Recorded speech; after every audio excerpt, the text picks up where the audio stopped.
미국은 전 세계에서 가장 큰 빚쟁이입니다. 바이든의 메인 재정 공장이 뭐냐? 부자 증세입니다. 트럼프가 되면 감세 중심으로 재정을 많이 쓸 거야. 아니요, 이제 미국 재정의 고가는 거의 다 비었습니다. 아무리 대외 쪽에 리스크 전가를 했다고 해도 미국 내에서 받는 금융시장의 텐션이나 스트레스는 크고, 주식시장이 지금 좋은 이유는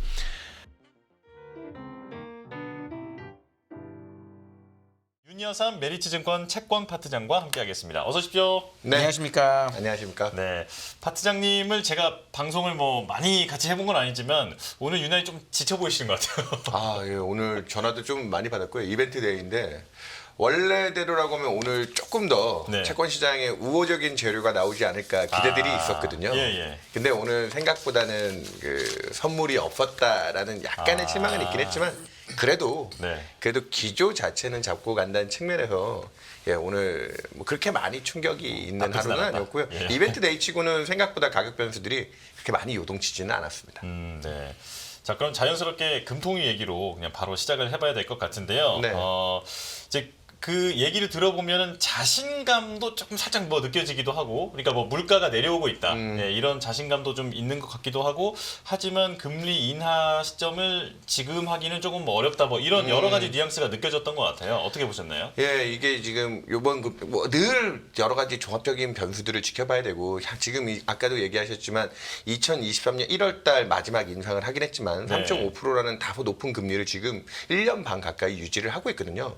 그 사이에 우리나라 물가가 미국만큼 높지는 않았지만 전년 대비로 한 6%까지 치솟았던 물가가 최근에 이제 2% 중반 이내로 물가는 큰 폭의 진전을 이뤘습니다. 총재도 오늘 물가만 놓고 보면 상당 부분 이전부터 우리가 이제 통화정책의 제일 중요한 변수를 물가로 봤기 때문에 물가가 안정됐으면 이제 충분 조건은 이제 좀 달성된 분위기인데, 그래서 오늘 총재가 운전에 비교해가지고 이런 표현들을 많이 쓰셨어요. 예. 뭐 5월 달에도 우리는 아직 깜빡이 이제 어느 정도 차선을 바꾸고 통화정책의 기조가 전환된다라는 깜빡이를 켜지는 못했다고 했는데, 이번 7월 금통위에서는 깜빡이를 켜면서 차선도 변경하는, 그렇기 때문에 오늘 한국은행이 내는 성명서 같은 연준의 FOMC 성명서가 있잖아요. 통화정책 방향이라는 통방 문구 내에 네. 금리 인하 시기 검토라는 문구가 들어왔습니다. 예. 그러니까 이거는 사실상 이제 통화정책이 전환점에 와 있다는 거는 인정을 해줬는데, 근데 또 역시나 그 운전에 비교해서 차선은 변경했지만 앞에서 오고 있는 장애물들이 남아있기 때문에 우리가 아직까지는 그 인하 쪽 방향으로 속도를 내기는 좀 쉽지가 않다. 그러니까 말 그대로 물가 측면에서는 상당 부분 이제 금리를 낮출 수 있는 큰 틀은 갖춰졌으나 오늘 제일 강조했던 부분이 최근에 뭐 뉴스 보셔서 아시겠지만 뭐 시장 기대가 앞서가서 금리가 낮아져서 그런 효과도 있다고 하지만 서울 수도권 내 지금 아파트 가격이 집값이 막 오르더라고요. 예, 좀 생각보다 좀 빨리 오르고 거기에 예. 연동해서 가계부채가 늘어나는 이 금융 안정 측면에서의 그 장애물, 이런 부분들에 좀 확인이 필요하기 때문에 오늘 그래서 원래 시장이 아까 기대했던 깜짝 선물은 뭐였냐면, 연초부터 3개월 이내 포워드 가이던스라고 하는 총재가 아직 지금 당장은 아니지만 3개월 뒤에는 우리가 어떤 의사결정을 할 거예요라는, 지금 하는 총재를 빼고 6분의 금통위원 중에 그런 방향성을 제시하는, 그중에 한 분이 3개월 뒤에는 금리 인하를 해야 된다는 의견을 제시하는 분이 있는데, 그분이 이제 물가가 안 갖춰졌으니까 이번 달에는 인하해야 된다라는 네. 소수 의견을 내놓지 않을까 기대를 했는데,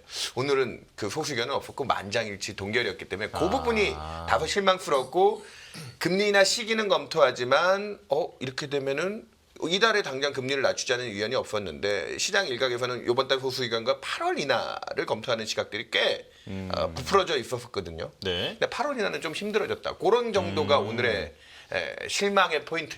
예, 그 정도로 얘기 드리겠습니다. 실물 금리가 많이 떨어졌잖아요. 맞습니다. 그래서 사실 굳이 금리를 인하하거나 또는 뭐 그런 정책을 할 필요가 없어서 그냥 넘어가자라고 한 것도 있지 않나라고 생각을 하는데, 네네. 오늘 시장은 어떻게 반응했죠? 그러니까 가격은? 지금 이번 금통위 직전에 국채 3년짜리 금리가 3.1%까지 떨어졌습니다. 현 기준금리가 3.5%니까 네. 무려 0.4%포인트. 그러면 25bp 인하한 3.25보다도 또 거기서도 15bp가 더 0.15%포인트가 더 낮아요. 네. 그러니까 지금 시장은 올해 7월에 소수 의견이 나오고 8월까지 금리 인하가 시작된다면 4분기에도 한 타임이 남아있으니까 2번 정도도 가능하지 않을까. 뭐 그런 기대였는데, 오늘 사실상 이제 8월 인하까지도 좀 쉽지 않아졌다.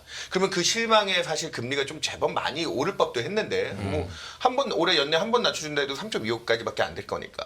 근데 생각보다 오늘 금리 상승의 폭은 한 3년짜리 국채 금리가 한 6bp, 7bp로 좀 제한적이었습니다. 아침부터 약간의 경계감이 있긴 했는데요. 아침에 한 3, 4bp 올랐는데 총재가 시장 기대가 너무 앞서간 측면이 있고 그게 금통위원들의 다수의 의견이었기 때문에 우리가 여기서 좀 강한 시그널을 주기는 좀 어렵다. 그리고 아까 금융 안정 쪽의 이 포인트들을 앞으로 이제 또 차후 의사결정할 때까지 좀 더 확인이 필요하다라고 얘기했기 때문에 금리 단에서는 근데 6, 7bp 정도의 실망이라고 하면 당장 8월은 아니지만 연내 금리 인하에 대한 기대는 유효하게 유지가 되는 거고요. 오늘 또 나온 질문 중에 하나가 뭐였냐면 시점도 중요하지만 8월에 하면 뭐 올해 50bp다 뭐 이렇게 그것도 중요하지만 최종적인 인하의 폭에 대한 얘기가 있었는데 우리나라도 그래서 적정하다 보는 중립금리 논란은 총재도 좀 얘기를 했는데 그게 딱 정해져 있지는 않다고 했어요. 하지만 마켓 프라이싱이나 시장의 기대가 대략 2% 중후반대 한 2.75 정도를 보고 있기 때문에 올해 한 번밖에 못한다고 해도 내년 상반기까지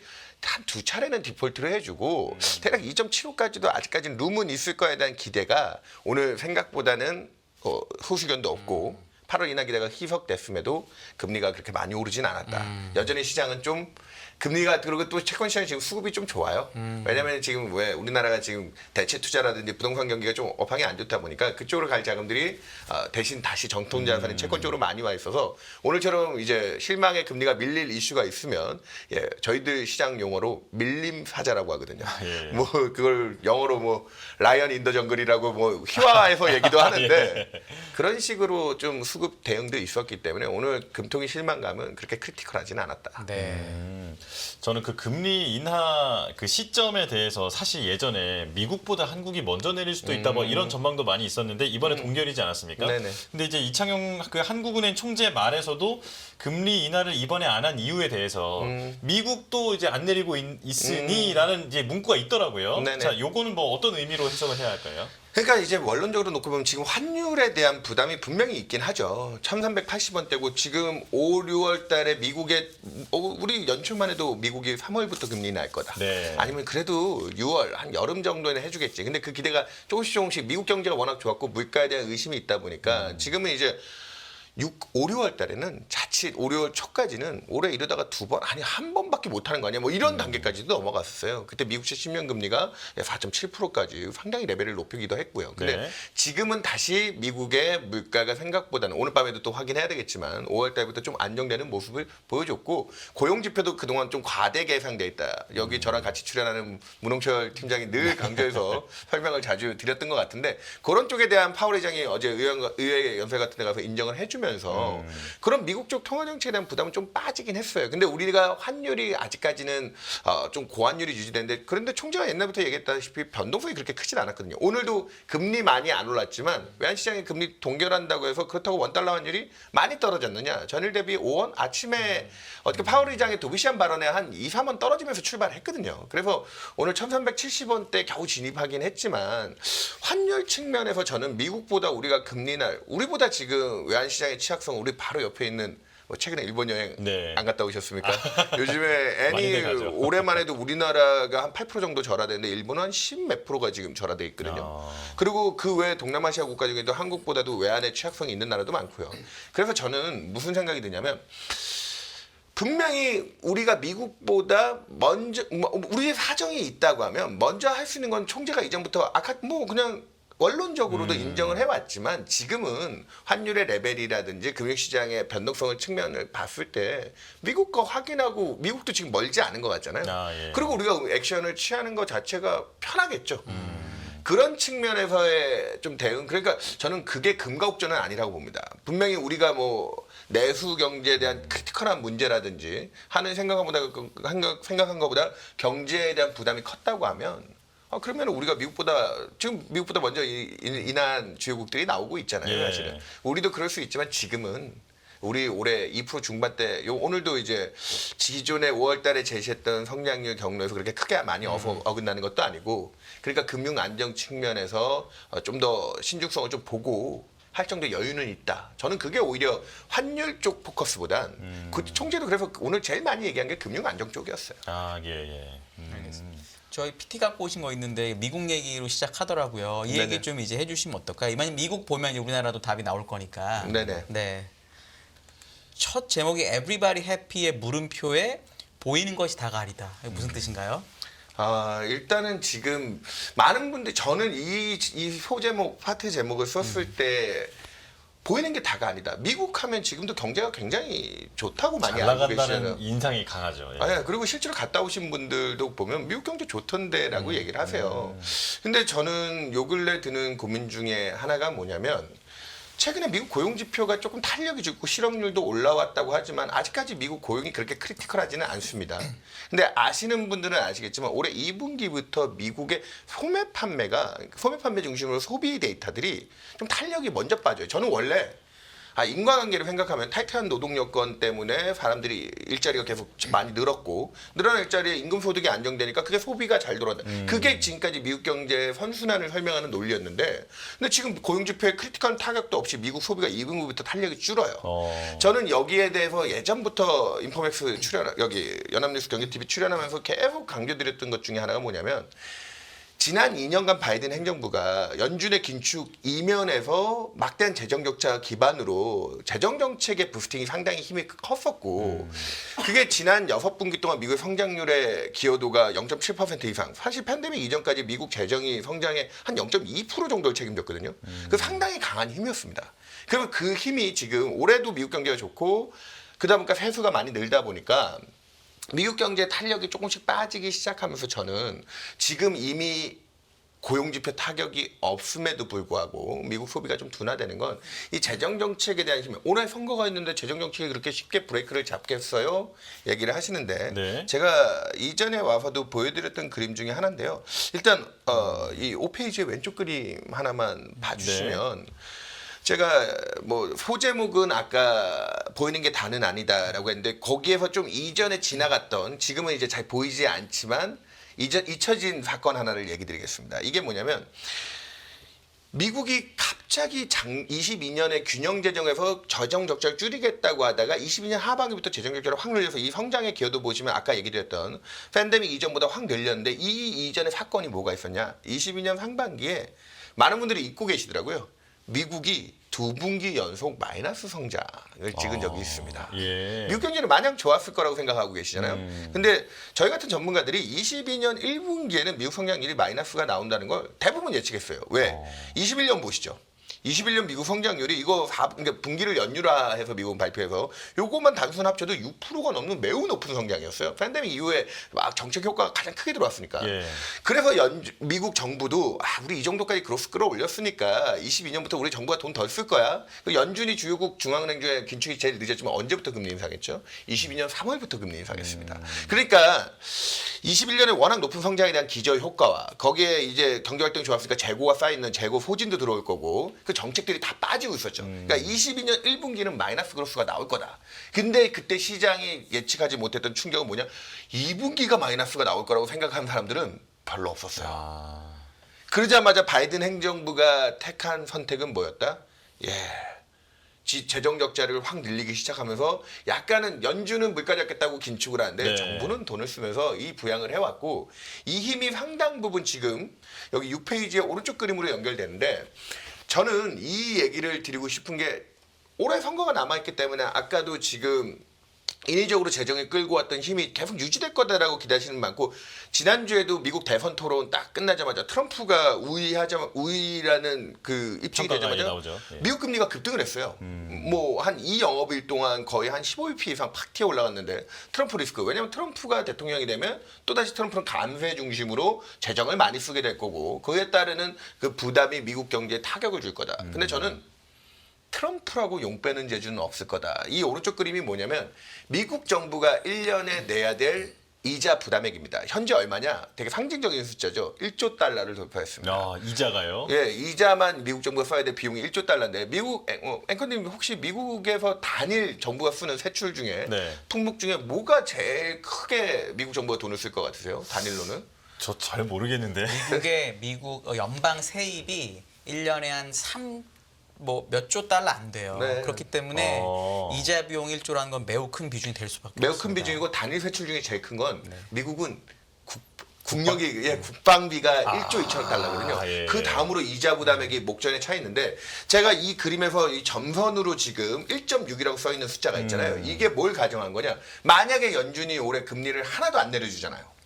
그러면 지금 5%대 단기금리, 연방금리가 5.5니까 단기금리에 4%대 장기금리로 올해만 한 2조 달러의 미국채가 만기가 돌아오는데 고금리, 예전에는 낮은 금리에 조달했을 거 아니에요, 미국 정부가. 예. 그 고금리로 갈아타기가 진행되면서 정부의 이자 부담액이 GDP의 3.5%에서 5.2%로 치솟습니다. 근데 제가 이걸로 미국 대선과 연관지어서 조금 더 깊게 얘기 드리고 싶은 게 뭐냐면 예.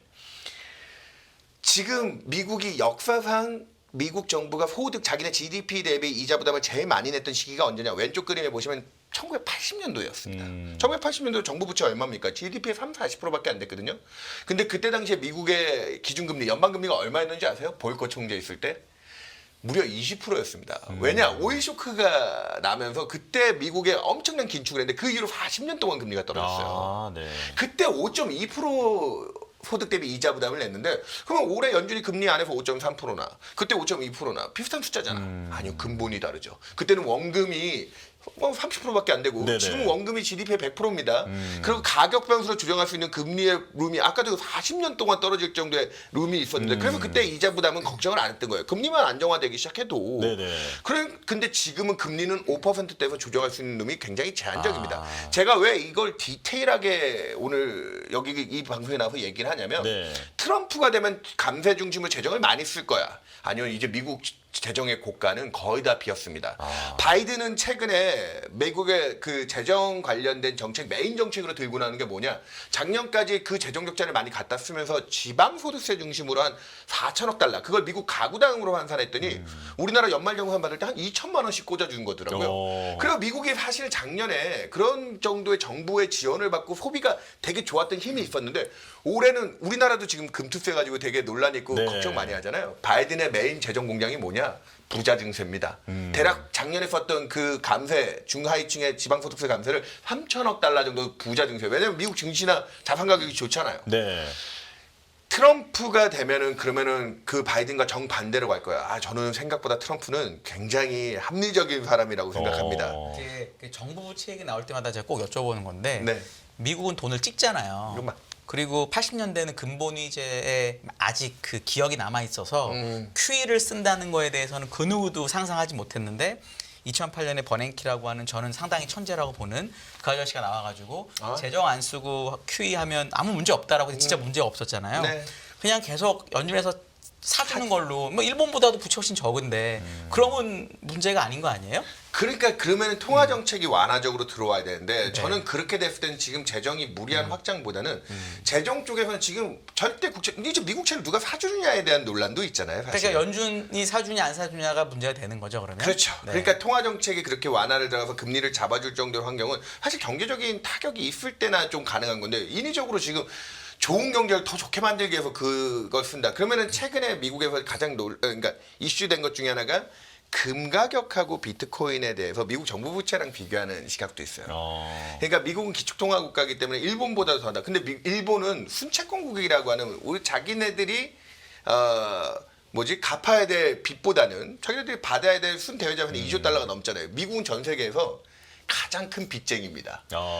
전체 돈을 찍어서 주면 되잖아요. 아니 그러니까 그거를 언제까지 신뢰해 줄 수 있느냐의 네. 문제가 있는 거죠. 그러니까 네. 요 근래에도 BOJ가 혹시나 자기네 외환 방어하려고 미국채를 팔아버리면 어떡하지? 그게 일시적인 금리와 외환채 그러니까 그거를 또 통제하고 있는 것 같아요. 그러니까 미국 힘이 세니까. 근데 지금 그래서 균형 재정에 대한 미국의 지금 최근에 JP 모건의 다이먼 회장이나 그다음 핑코의 빌 그로스 같은 사람들이 미국의 재정 적자를 두고 이러다가 미국 금리가 앞으로 계속 고공행진을 할 거다. 왜냐면 국채 발행량이 워낙 많이 늘어서 그게 이제 펀더멘탈적인 경기나 물가에 연동돼서 금리가 움직이는 게 아니라 채권 수급에 의해서 오히려 이제 계속 텀프레임이 악화되면서 금리가 계속 높게 갈 거다.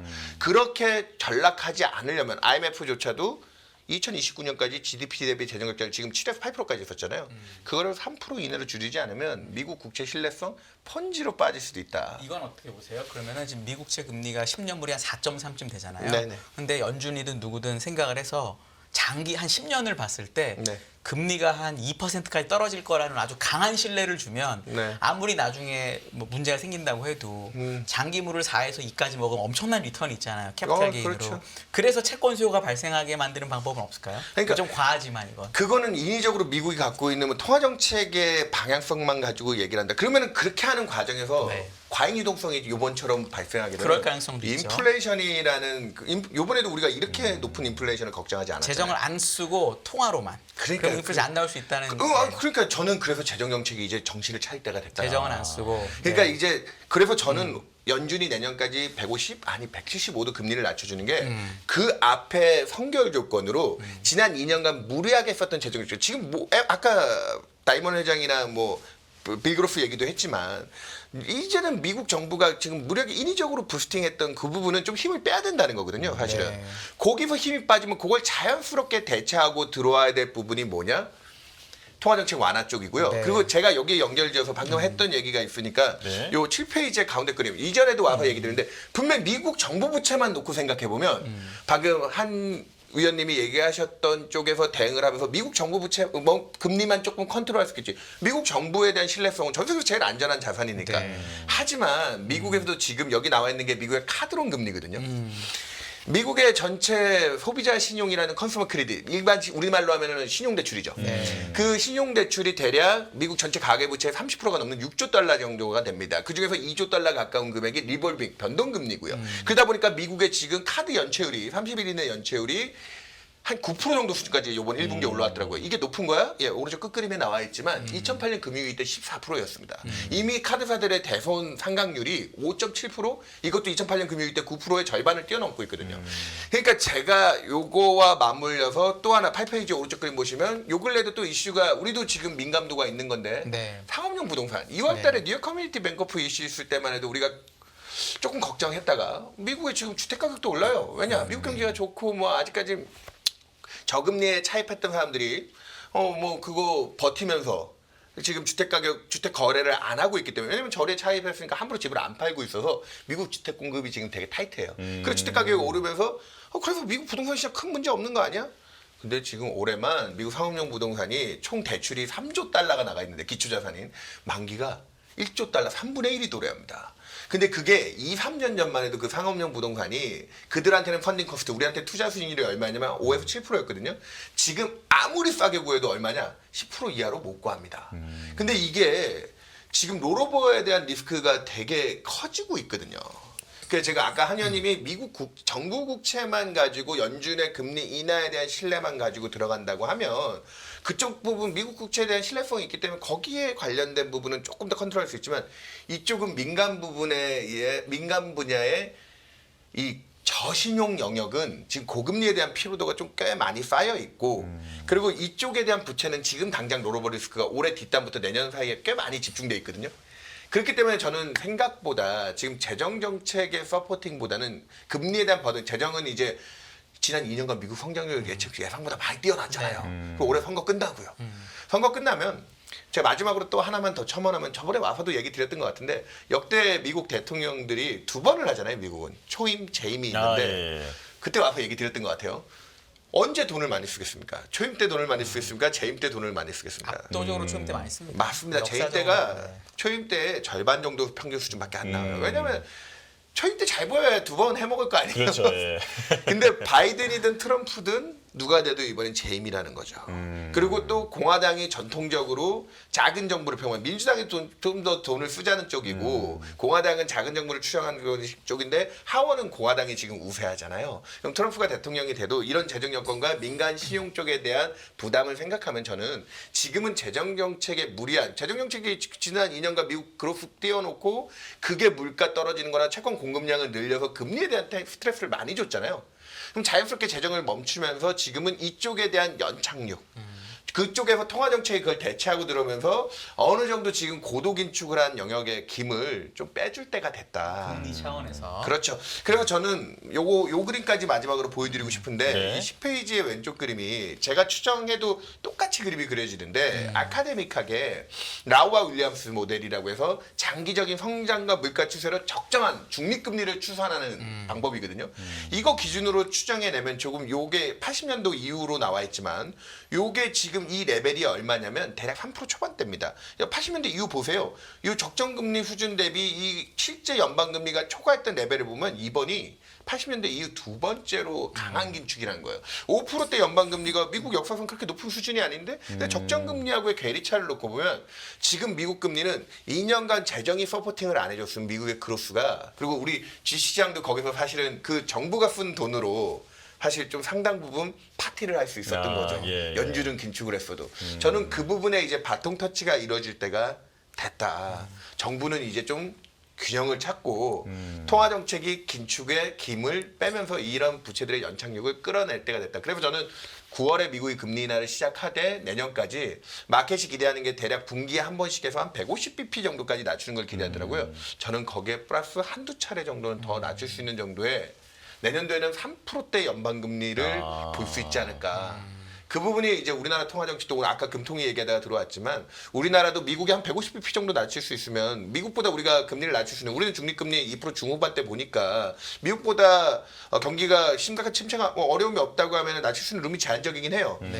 그렇지만 미국이 낮추는 150bp 내외의 절반 수준 75bp 정도 따라가는 게 최근에 금리 민감도가 딱 미국 금리 오를 때 절반 따라가고 떨어질 때는 거의 비슷하게 떨어지더라고요. 그 정도 상황에서 저는 한국은 내년까지 2.75까지 금리를 좀 낮출 수 있는 가능성이 높지 않은가. 미국의 이 정도 룸과 우리의 또 거기에 보조를 맞추는 룸 그 정도를 얘기 드리고 있습니다. 네. 아까 상업용 부동산 얘기하셔가지고 사실 이게 작년부터 말이 되게 많았었는데 네. 미국의 그 상업용 부동산을 투자했던 펀드들이 이걸 어떻게 해결하나 보니까 거기 돈을 빌려주거나 투자한 사람들은 대부분이 선순위고 맞아요. 후순위를 뭐 우리나라의 뭐 투자자나 이런 쪽에 다 몰아넣어서 했단 말이에요. 그러니까 문제가 생기면 그냥 반토막에 팔아버려요. 맞아. 그 그리고 사람들은 이제 손해 안 보고 자기 빨 수 손에 있죠. 안 봤으니까. 그러니까 그런 식으로 만약에 미국 애들이 또 냉정하게 대응하면 이 아까 얘기했던 이 돈 나간 거는 미국 애들은 문제가 없고 다른 데만 문제가 생기는 식으로 해결을 해서 또 그냥 넘어갈 수도 있니까 왜냐하면 지금 사람들이 그런 논리적으로는 다 맞거든요. 예를 들어 작년에 SVB가 파산했을 때 원래는 리만 같이 돼야 되는데 네. 아니 그냥 우리가 돈 줘서 막을 건데 그러니까 끝나버리잖아요. 그러니까 그런 거에 대한 기대감으로 사실 주식이 너무너무 강하고 채권은 잘 금리가 잘 안 빠지잖아요. 요걸 어떤 방법 예를 들어 대선 끝나고 어떤 크리티컬한 포인트가 있으면 사람들이 이제 좀 그래 논리적으로 좀 설명해야지 이렇게 될까요? 저 그게 제일 궁금해요.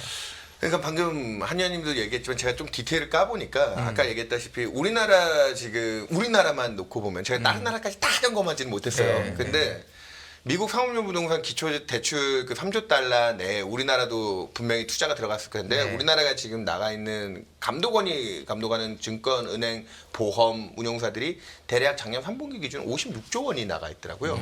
그리고 연기금 공제 합치면 77조 원입니다. 근데 그걸 달러로 환산해 보면 생각보다 크진 그렇게 않죠. 크지가 않은 금액이에요. 60억 불 정도밖에 안 그러니까요. 되니까요. 네. 그러니까 아까 얘기했던 3조 달러 그 사이즈 때에 하면 70조 정도니까 600억 달러 정도 되겠네요. 600억. 그 정도 되는데 네. 그것도 무시할 수 있는 금액 우리한테 큰 돈이죠 사실. 네. 국내 PF가 135조에서 뭐 일부 상업용을 했더니 230조로 늘긴 했지만 네. 해외 부동산 투자도 많긴 한데 근데 미국 내에서도 제가 알고 봤더니 미국의 지역은행들이 전체 상업용 부동산 대출의 핵심인 한 2조 달러 정도를 그들이 보유하고 있고 그래서 아직도 뭐 핑코라든지 주요 기관들이 미국도 거기서 자유롭지는 못해요.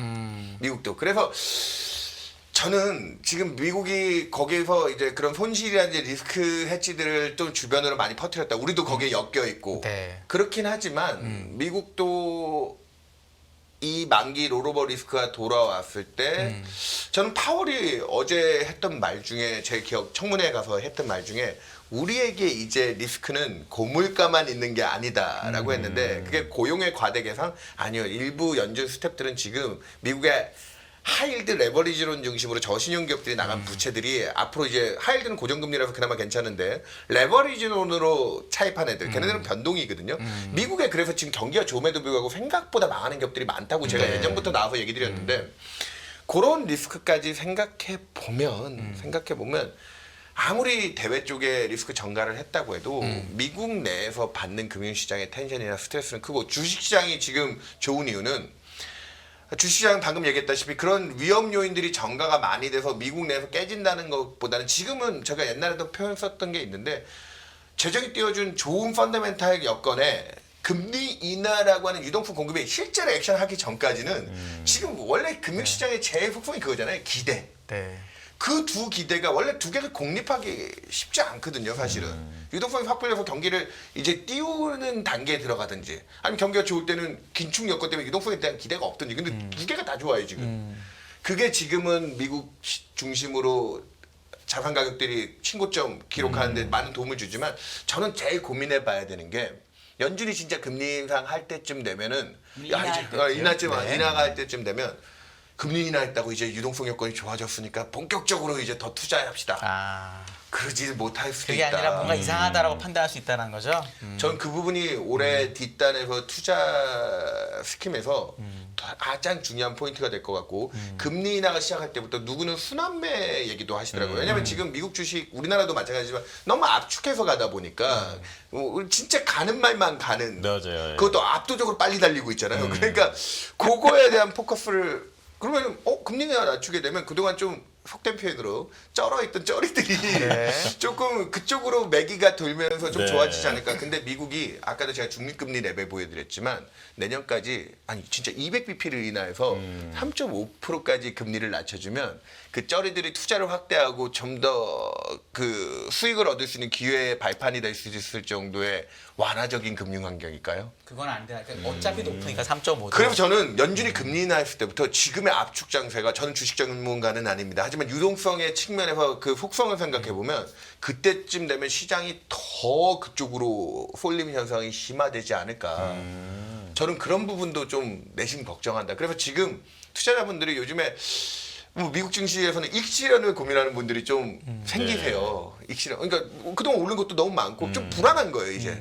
근데 진정한 차익 실현은 올해 연준이 2번 금리 인하를 하면서 내년까지 저신용 시장에 저게 이제 연착륙이라고 하는, 아까 얘기했던 그런 문제를 일으키는, 이제부터 김을 미리 빼줘야지 그런 저신용, 뭐 상업용 부동산이든 아니면 미국의 카드론이든 아니면은 WB 이하의 저신용 기업들의 부채 문제들이 안정화된다는 걸 보여줘야 다시 한번 랠리의 기회가 온다. 그래서 저는 금리 인하하고 내년 상반기까지 최소 미국 기준금리 4% 정도 낮춰줄 때까지는 오히려 그때 금리 낮추는 그 과정에서 안전성 여부를 타진하게 될 거고, 거기서 뭐 주식이 폭락은 하지는 않겠지만 기간 조정이 오히려 금리 인하 때부터 좀 숨고르기가 올 수도 있다. 그리고 그때는 달리는 놈만 또 더 달리는. 그러면 그때는 채권 사야 되겠네요. 그 저는 논리대로 그래서 하시면. 네. 그래서 지금도 네. 사실은 일부 스마트 머니들이 네. 최근에 미국 30년짜리 뭐 ETF부터 해가지고 개인 투자자들 자금들이 엄청 쏠려 들어가더라고요. 아직 4%대 미국의 장기 금리는 참아볼 만하다. 그게 올해도 보니까 지금 우리나라 안에서만, 우리나라 뭐 글로벌리 제격하고 우리나라 안에서만 개인들이 채권을 얼마 샀는지 아세요? 개인들이 25조 원을 샀습니다. 많이 사셨네 진짜. 아, 이게 우리 채권을 안 사셨죠? 전 몰라요. 근데 진짜 요즘에 스마트 머니들은 이 고금리 환경을 지금 잘 고착화시키는 것도 되게 중요하다라는 관점에서 생각보다 지금 22년 하반기부터 본격적으로 사기 시작하셨는데 올해만 20조 넘게 샀지만 그 22년 하반기 이후, 그러니까 딱 지금 2년 된 거예요. 2년 동안 40조 원이라는 막대한 자금의 채권 투자가 진행되고 있다. 네. 그러니까 뭐 채권이라고 너무 무시하지 않으셨으면 좋겠어요. 아니, 시간이 그렇게 많지는 않은데 저는 그 이제 파트장님 자료 중에서 네. 미국 경제 좋은데 기업들은 왜 망하고 있나라는 부분에 대해서 이제 그 설명을 좀 듣고 싶었어요. 왜냐하면 이제 저같이 기사 정도로만 경제를 보는 사람들은 야 S&P가 뭐 5,600을 넘었다더라. 그러니까. 그러면서 이제 연일 뭐 벌써 몇십 번이나 뭐 이제 최고점을 경신하고 있다 이런 얘기 듣는데 기업들이 망하고 있다라는 게 이게 무슨 말인가요? 그냥 제가 앞서 그거를 녹여가지고 막 버무렸는데 네네. 이 9페이지의 자료에 이 실 데이터가 나와 있는데 여기 나오는 게 미국 성장률하고 미국 기업들의 파산 건수를 이제 전년 대비로 증감으로 그려놨어요. 근데 지금 미국이 2년째 2%가 넘는 성장은, 미국은 원래 잘하면 2% 성장하면은 그냥 평균 정도 했다. 네. 근데 그걸 뛰어넘는 성장이기 때문에 경기가 좋은 거잖아요. 근데 생각보다 파산을 신청하는 건수가 많은데 이 오른쪽 그림은 IMF가 제시한 금융안정보고서 내에서 2008년 금융위기 직후 팬데믹 때랑 2023년에 뭐라고 써있나요? 위에 레버리지론. 아까 제가 얘기 드렸잖아요. WB 이하 기업들이 직접적으로 자금을 조달하는 수단이 제일 유명한 게 하일드와 레버리지론이 있는데 하일드는 고정, 레버리지론은 변동입니다. 네. 근데 지금 이 레버리지론 금리가 얼마냐? 9%입니다. 그럼 왜 망하느냐? 제가 이것도 예전에 나와서 얘기 드렸던 것 같지만 또 한 번 더 얘기 드리겠습니다. 네네네. 미국의 WB 이하 저신용 기업들이 평균 자기 자본 대비 이익을 한 얼마쯤 낼 것 같으세요? 저 주식 전문가시니까. ROE가 아마 BEP 왔다 갔다 할걸요? 제가 알기로. 근데 미국은 사실 ROE가 굉장히 높잖아요. S&P 500 기준으로 저희 퀀트 담당한테 물어보니까 10% 후반대더라고요. 네. 근데 거기에도 사실은 되게 많은 함정이 숨어 있어요. 왜 그럴까요? 우리 그 아까 얘기했던 잘 나가는 M7 있잖아요. 네. 매그니피센트 7. 걔네들의 ROE가 얼마 정도 나오는지 아세요? 50%가 넘어요. 애플이 작년에 100을 찍었다고 평균이 하던 것 같더라고요. 10인데 예. 그게 한 50이에요. 평균이 10% 후반대인데. 네. 그러니까 그 잘 나가는 상위 업종들이 있고 시가총액도 압도하지만 그 업종들의 ROE가 평균을 왜곡시키는 거죠. 그걸 뺀 나머지 493개 종목에 S&P 500이면 우량 기업들이거든요. 네네. 그 493개 종목의 ROE는 10% 초반대로 떨어집니다. 그리고 나서 아까 얘기 드렸던 그러면 WB 이하는 그 S&P 500에도 잘 속하지 못하는 저신용 기업들인데 이들은 ROE가 한 9에서 10% 벌기가 쉽지 않습니다. 그러면 아까 얘기했던 부채 비율이 자기 자본 대비 한 100% 되는 회사가 뭐 흔해요, 사실은. 그러면 부채 비율 100인 회사가 이제 자기가 내야 될 이자 부담액이 9%, 8%, 9%다. 네. 그러면 ROE가 8에서 9%면 번 돈은 다 뭐 한다는 얘기죠? 다 나가는 거죠, 그냥. 다 네. 이자만 갖고 끝나는 거예요. 네네. 그 회사들이 망합니다. 아, 실제로 변동금리를 빌렸을 하일드를 빌렸은 애들은 그래도 고정이니까 이 몇 년 새 저리에 빌렸을 때 아직까지 이자 부담이 안 들어오는데 지금 시장이 주목해야 되는 건 금융위기 후 평균 연평균 하일드 채권 만기 도래액이 1,000억 달러대 수준이었거든요. 근데 올해 2,000억 달러입니다. 오, 2배나 늘었어. 근데 지금은 생각보다 리스크온, 위험 선호가 많잖아요. 그러다 보니까 주가도 잘 되고 하이드 채권도 지금 소화가 잘 되고 있는데 내년부터 만기 도래액을 들어보시면 놀랄 겁니다. 얼마냐? 4천억 달러대로 늘어납니다. 그게 향후 3년 동안 토탈 한 1조 달러가 넘게 만기가 돌아옵니다. 예, 미국 예. 전체 하이드 채권이 1조 6천억 달러인데 그 제가 아까 얘기드렸던 게 연준이 이제 금리를 낮춰줘야 돼요. 아니 그럼 뭐 하이드 그 신용도 낮은 회사들 몇 개 망한다고 미국 경제에 타격이 있겠어요? 근데 아까 카드론을 중심으로 그 신용 대출이 6조 달러, 미국 상업용 부동산이 기초 자산이 대출만 3조 달러에 거기에 다른 상품들 합치면 5조 달러 정도 된다고 해요. 그리고 미국의 저신용 기업들이 빌린 그 레버리지론 하이드 뭐 이제 3호로 빌린 돈이 4조 달러가 넘습니다. 그거 다 합치면 얼마냐? 한 15조 달러 정도 됩니다. 그러니까 미국 정부 부채가 28조 달러거든요.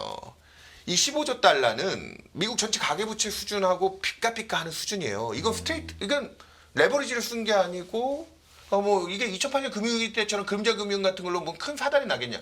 아니 그러기에는 절대 부채 규모 사이즈가 작지가 않아요.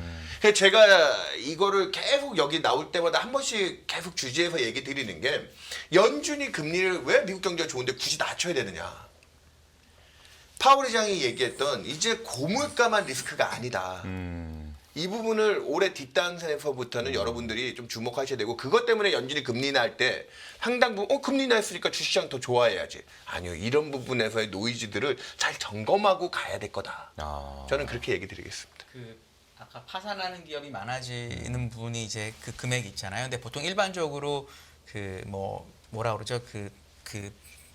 부실 채권 비율 같은 거 은행에서 고정해야 하는 게 비율이 단자리니까. 그럼 맞아요. 15조 달러 중에 단자리라고 하면은 크지 않잖아요. 그럼 은행들은 그걸 다 리스크가 엑스포저라고 좋죠. 볼 수는 없는 건데 그렇게 해석할 수는 없을까요? 그러니까 방금 지금도 사실 부동산 문제가 심각해지지 않은 건 메이저 은행들이 아까 얘기했던 상업용 부동산에 대한 익스포저나 방금 전반적인 연체 은행들에 대한 의심은 별로 없습니다. 우리나라도 그렇고요. 근데 우리나라 PF 왜 심각하게 얘기합니까? 거기에 들어가 있는 증권사, 캐피탈사, 뭐 그다음 저축은행들 이쪽에서 문제들이 확산될 거에 대한 경계 때문에 지금도 뭐 대출 금리 같은 것도 미리 낮춰주면서 스무딩을 시키고 있잖아요. 우리나라 지금 주담대 이미 신규는 3%대 나가고 있는데요. 맞아요. 미국도 저는 그런 과정들이 그러니까 메이저는 괜찮기 때문에 이게 금융위기와 같은 사달이 오지는 않는다고 저도 얘기 드리는 겁니다. 네네. 하지만 그 주변부에 악화되는 부분이 숫자로만 따지면 그들이 더 다수예요. 네. 그러니까 미국의 전체 주식 상위 소득 1%가 미국 전체 주식의 50%를 들고 있거든요. 네. 하위 50% 절대 다수는 미국 전체 주식의 소득 하위 50% 이하는 1%밖에 안 들고 있습니다. 이게 또 평균의 함정을 지금 자본주의의 극단화를 얘기하는 거죠. 역으로 뎁은 그 신용대출 같은 거 상위 1%가 얼마 들고 있겠습니까? 2%밖에 안 들고 있습니다. 하위 50%가 50% 이상을 들고 있습니다. 그런 부분에서 저는 그 정책은 보편을 좀 지향해야 되고 그런 부분에서 저는 메이저 은행들이 전염도가 낮고 그들이 오히려 충격을 흡수해 줄 수 있는 완충제, 버퍼 역할을 해주겠지만 쿠션 역할을 해주겠지만 정책은 그런 취약 부분들이 깨질 때 거기에 맞춰주는 게 포커스다. 그래서 저는 내년까지 연준의 금리나 방향성이 그런 데 쪽으로 이제 물가에서 조금씩 전환돼 가지 않겠냐. 그런 것들을 올해 뒷단에 좀 관심 있게 보시면 거기서 또 투자계들이 있습니다. 분명히. 그런 애들이 생각보다 좀 잘 스무딩하게 막아지는 모습이 보이네. 그때부터 미국 증시는 다시 한번 랠리를 할 수 있을 거다. 그러니까 지금부터 내년 상반기까지는 약간 주식보다는 채권이 좋아 보인다라는 걸로 저희가 이해할 수 있겠네요. 전 채권적이니까 좀 그런 바이어스를 아니 얘기했는데. 바이어스가 아니라 말씀하신 논리는 그렇게 보면 딱 떨어지긴 아, 하거든요. 예, 저는 지금 뭐 그동안 한 2년 채권이 고생했잖아요. 고생했죠. 사실. 예. 고생했죠. 그동안 또 주식은 상대적으로 채권 고생한 거에 대비 분위기가 좋았고요. 미국 증시 중심으로. 그래서 지금 그거에 대한 또 크로스가 좀 있을 수 있다. 얘기 드립니다. 알겠습니다. 딱 정확한 시간에 적절한 시간에 마무리를 해주셨습니다. 여기서 인사드리겠습니다. 윤여선 메리츠증권 채권 파트장과 함께했습니다. 고맙습니다. 네. 감사합니다. 감사합니다. 네. 네. 안녕하세요. 유승입니다. 더 많은 영상을 보고 싶으신 분들은 화면 오른쪽에 있는 구독 버튼을 눌러주시기 바랍니다. 그리고 영상을 보시면서 좋아요는 필수인 거 아시죠? 항상 인포맥스 라이브를 사랑해 주셔서 감사합니다.